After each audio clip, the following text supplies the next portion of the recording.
It's becoming more clear by the hour that the U.S. is preparing to enter itself into the growing war between Israel and Iran. Not with just weapons, funding, or surveillance, but with presence, with military bodies, and with blood.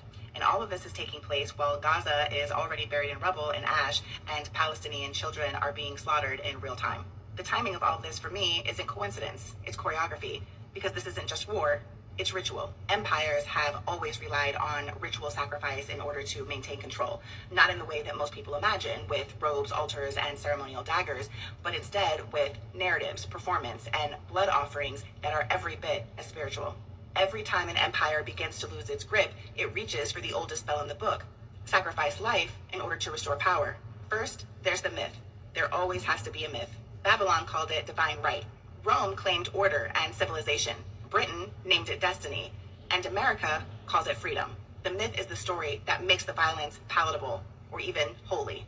It's what allows bombs to fall on hospitals and schools while politicians speak of protecting democracy. It's what makes people cheer for military action they don't understand as long as it's wrapped in a flag and a Bible verse.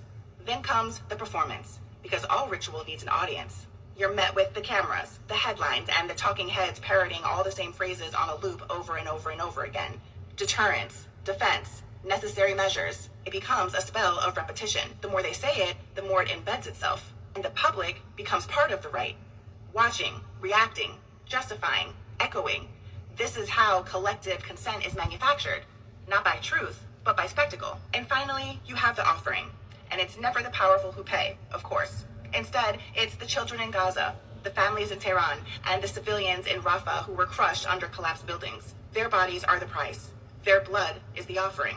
And the war machine, like every other empire before it, feeds off of that loss. In fact, it requires it to continue. Because violence isn't just strategy, it's currency, and empires trade in bodies. They perform this ritual whenever their story starts to crack. They believe fresh blood will seal the fractures, but history is a ledger written in collapse. Babylon believed its rituals could keep Marduk's favor as long as the blood kept flowing. Rome crucified dissenters, believing that fear would keep the empire together. Britain starved colonized nations by the millions under the illusion of progress. Each of them thought that their gods, their myths, and their might would protect them from collapse. But each empire fell the moment its rituals demanded more life than the world was willing to give. Because no empire that builds itself on the bones of children survives. It may take time and it may look unshakable, but the end always comes.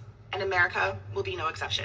So when the drums of war start pounding louder and louder, and they will, don't be fooled into thinking this is about strategy or safety or justice or freedom. This is a ritual, a desperate and violent one, and the most radical thing we can do is to refuse to participate in the way that they have designed us to.